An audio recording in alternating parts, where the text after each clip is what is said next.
The new theory of the new modern monetary theory concept that's spreading, is that part of this process of banking obfuscating what's real? The idea that we can just print our way out seems to be spreading around the world into the banking, in the central banking and academic areas. The question is the new monetary theory, modern monetary theory, that's hard to say, theory, is that spreading around the world, and is it part of this notion that we can just print our way out of problems, and that's the question. Yes, you know, this is a question for an economist like David Kotak. Not that I am trying to ditch the first question or anything. You know, portfolio theory, economic theories come and go. You know, this might sound like a flippant answer, but I really have often wished that I could be an economist because they're so often wrong and they never get fired from their job. I mean, if I made as many mistakes as some of these people made, I would be so fired so long ago. So anyway, I'm kind of going to beg off on that question and maybe give it to David. I'm sorry. I hope you don't mind. Although Brian is agreeing with us here, we're back. Yes, sir. In the white jacket. Yeah. You mentioned the siege to journalism. I appreciate your. Is this on? Is this on? Yeah. No. I greatly appreciate your remarks. I too have in a way studied the financial crises of the past. I was on the staff of the Brady Commission back in the 80s. Yeah. And so we studied that one up pretty close. Anyway, you mentioned the siege of the journalism is under from an economic point of view. The newsroom is contracting. But my question is about the other siege that journalism is under, where we have occupants of the White House criticizing the mainstream media, which you are part of, and the accusations of fake news and so on, and the significance that that has to the trust that people have for journalism when they pick up the Wall Street Journal and the New York Times. So I wonder if you could comment on that. Well, I thank my lucky stars every day that I am not a political reporter, because that means I'm not quite in the direct line of fire on the Twitters, you know, from the tweets from the White House.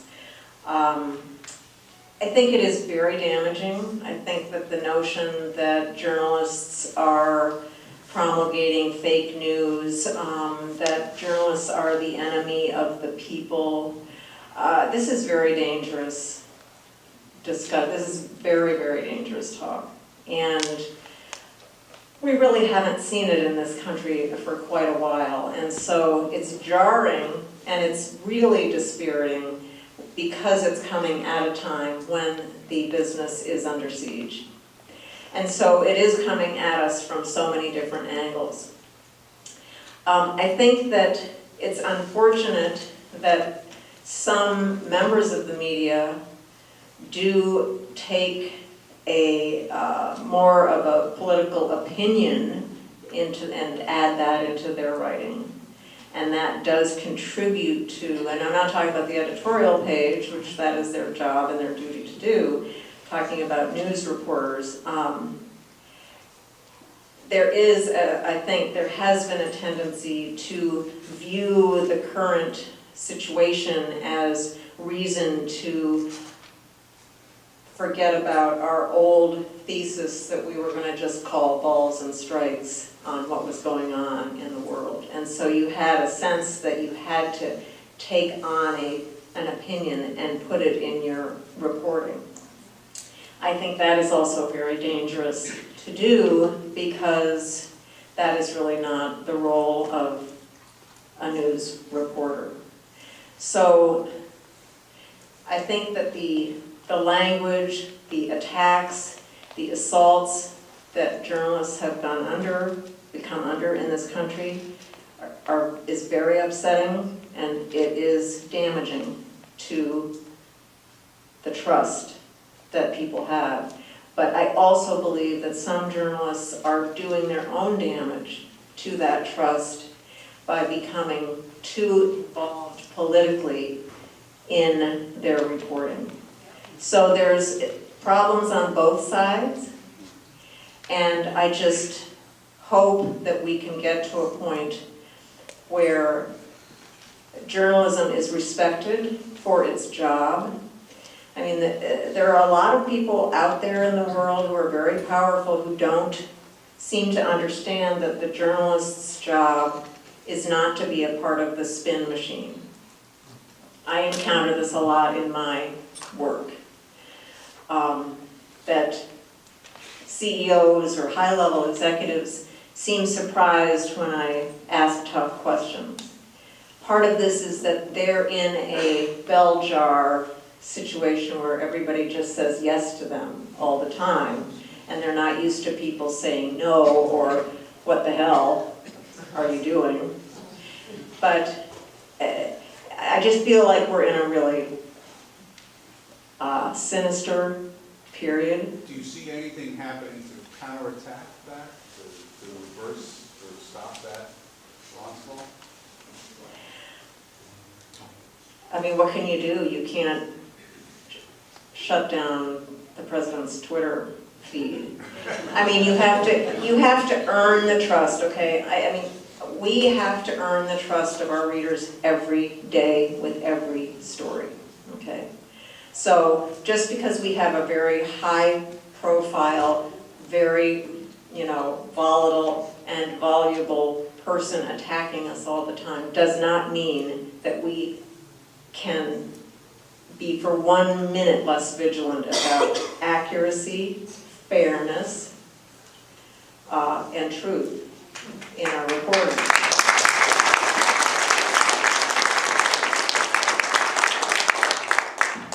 Yeah, speaking as an economist. I'm sorry. Let me say that. Are you one of the ones that gets it right? No, but I was thinking about a career as an engineer building bridges or becoming a pilot of planes. So I think it's much safer to take the risk of bad economic forecasts than crashing planes or destroyed bridges. You don't make any bad economic. No, never do. I have a question about whether a lot of the senior people, top people, CEOs, involved in these scandals are corrupt in their thinking or self-deluded. Deluded. Some of them are corrupt, but I think mostly delusional. And the people around them also self-deluded? No, they're paid to continue the delusion. Gotcha. Okay, so it's at the top, the delusion, Yeah. and as you go down, there's a recognition of that's BS, that's not true. I don't know if they recognize that they're certainly not pushing back on it in the C-suite. Gotcha. I mean, I'll tell a funny story about Lloyd Blankfein, who's no longer the CEO of Goldman Sachs. So I did a lot of reporting in the aftermath of the financial crisis about Goldman and some of its practices, which its customers were complaining to me about, and so therefore I was writing about these practices. Goldman, of course, was hauled up in front of Congress to talk about some of the mortgage securities that they sold to clients when they knew that they were going to fail. So anyway, Lloyd summons me down for a meeting, one-on-one with him and his PR person, after I've written a number of these stories. And he proceeded to tell me that he was very upset about the stories that I was writing. And in fact, he was so upset that when he read them, he felt like he was being waterboarded. He said that. I heard it with my own ears. Waterboarded. Okay? I said to him, are you out of your mind? I said, you're telling me that when you read my stories, you feel like you're drowning? I mean, that is the level of delusion we're talking about with the CEO of Goldman Sachs. If you don't want to read the story, then maybe your people shouldn't be doing the deeds. But to say that he felt like he was being waterboarded, that just told me everything I needed to know about the level of the reality check that was going on. Anyway, yes? Gretchen, quick question regarding regional newsrooms and the press in general. Do you have any thoughts on how the media will evolve and rebuild the ranks in the newsrooms over the next few years in terms of business model? Unfortunately, I think in the same way that the country is very polarized with wealth and poverty, I think the media business is going in that direction. You will have newsrooms that are powerful and well-staffed. New York Times, Wall Street Journal, other larger entities will continue to have big staffs of people devoted to uncovering wrongdoing. Regional papers, smaller papers, not in that same category. I think we're going to have a real polarization in the world, and this is really very, very sad for the average reader, the Main Street consumer, the person in a small town, medium-sized town, even larger town, is not going to get the same coverage reporting about their local government that they used to have. And I don't see that coming back anytime soon. Gretchen, what would you say to a young person going in? What would you say to a young person wanting to go into journalism today? Would you have any one recommendation? Well, I obviously believe it's a crucial role and a crucial job, and it's extremely rewarding. I mean, I don't know of anything that could be more rewarding than really coming up with a problem, shining a light on it, and letting people know about it. Very important. It is harder than ever to make a living doing it. I can't discourage people. I wouldn't discourage people from going into it, but the industry is so compressing that it's very hard to say. It's certainly not a growth industry. Will there be a new way for people to do it that doesn't mean working in a newsroom? Possibly. I can't see into the future very well, but that's possible, in which case then we need more of those people and we can deploy them in other kinds of arrangements or situations. But I think I have a hard time saying, by all means, go into the journalism business, because the money is just not there, the infrastructure is not there, and it's just going to be a tough slog. Yes? I'm just wondering if there's maybe another category of investigative reporting that's growing, even while the traditional newspapers are shrinking. And one candidate comes to mind is all the 501c3s, which is a growing industry. And they have all kind of varied interests, but some of them are very highly motivated and trying to ferret out the truth and get the truth out to people. And I was just wondering how you view all of that. Well, those entities like ProPublica, the Marshall Project is another one. They're very important and they do phenomenal work, but these are very, very small enterprises. They can't possibly replace the numbers of journalists that have been let go from major institutions. So they absolutely can contribute and do so and are very important, but they're not going to make up for the loss of jobs that we've seen. We have one model. Go ahead. Wikipedia. Wikipedia, well, you need a policeman for Wikipedia, unfortunately. You need a huge staff to make sure that it's even accurate. But So Gretchen, yes. first and foremost, thank you for what you do. Well, thank you. Thank you for reading. When I was finishing my MBA at USF in 2003, I wrote a paper on Alan Greenspan that my economic professor actually liked. And then I talked about how I feared that low interest rates for the length of time were going to be a contributing factor. You should be an economist. You were right. And then during the financial crisis, I was on the board of the Gulf Coast, I was the president of the Gulf Coast Mortgage Bankers Association. Oh, boy. Right? I'm a mortgage banker by trade. And I was on the board of the Florida Mortgage Bankers Association. So I saw You saw a little bit of action. it all. And with my MBA background, I saw what contributed to it.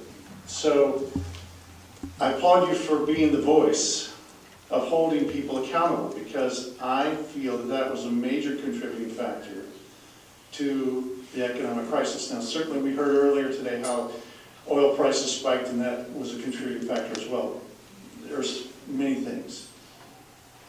How much do you feel that greed was part of that whole thing? Well, obviously, greed was a huge part of that. Huge part of that. But, you know, what Alan Greenspan and the other regulators really failed to see was, I mean, Alan Greenspan admitted it himself. He said he had no idea that bankers were going to bet the ranch on these products or these loans, or he had no idea that they would risk everything for their whatever bottom line, their pay, whatever it was. No, I think the incentives are perverse. The incentives are there to, you know, make the quick buck, do the trade that's going to, you know, give you the biggest bonus. And for many years, that's what was happening in mortgages. That will never change. And so what I think you need is a very sort of forceful counter to that, whether that is regulators, whether that's shareholders, activist institutional shareholders who, you know, demand that people who are on the boards of these companies take a very active, vigilant role. There are a lot of counterweights that can be put to work there, but so many of them failed in 2008. But how much was the lack of morality? Oh, all over the place, all over the place. What? Bankers, how much was the lack of morality a part of 2008? Everywhere. Permeated everything. Absolutely. So without people like you speaking out, they're going to be delusional. The delusions will continue, right? The delusions will continue as long as the payments for the delusions continue. What we would like to do as we close and thank Gretchen is, one, I'm going to just call your attention to something. We've written a two-part series on freedom of the press and freedom of speech, and part 2 is on the table. And Gretchen, I had the opportunity of quoting you. Nice. The other thing is, where's Jerry? Is Jerry in there? Jerry, stand up, please. Jerry Fabricant, my former colleague, loved you at the New York Times for many, many years in the business section. Likewise. So there's an organization, and I learned of it through Jerry and Gretchen. And it's an organization that protects journalists. It used to focus on protecting journalists outside of the United States. And as we know from stories, there's a lot of rescue needed in such circumstances. Unfortunately, it also now has to deal with protecting journalists inside the United States.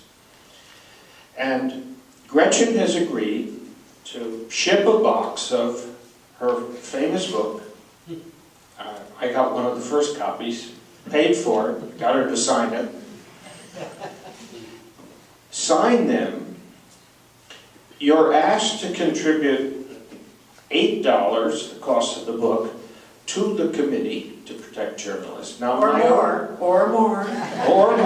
So my own opinion is the decimal point's in the wrong place, and you're welcome to help protect journalists. Just to close with just one note. In the part one that we wrote, it cites a report about a journalist, an American citizen covering events in Mexico. And a secret document was found or revealed with her face on it, with an X across. And the document was created by an agency of the United States.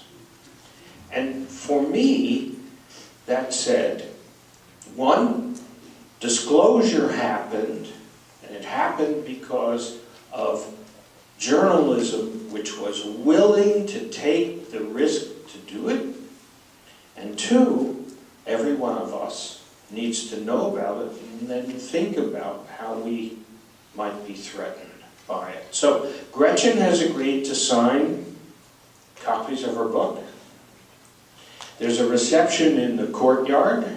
Jerry is waving from the back, so Jerry, stand up and tell us what you have I to just say. want to say that today there are more journalists in jails around the world than has ever been true before. There have been 827 journalists murdered in the past decade, of which maybe 750, there's been no solution to the case. I was at a seminar for the Committee to Protect Journalists last week, and they talked about the fact that of the number of newspapers in this country that are putting in bulletproof glass in their offices. It used to be 5 years ago, 10 years ago, that newspapers, for example, like the Birmingham News, and I'm from Birmingham, opened up their newsroom so that people could come in and look, you know, and participate. That's all changing now. Everything is bulletproof glass. So, and I just got us, I'm sure Gretchen did an email from the New York Times, because I'm still on their email list, about all the security precautions that are being taken even in New York, or in a building where you're somewhat insulated. So the situation for journalists around the world and here is really severe.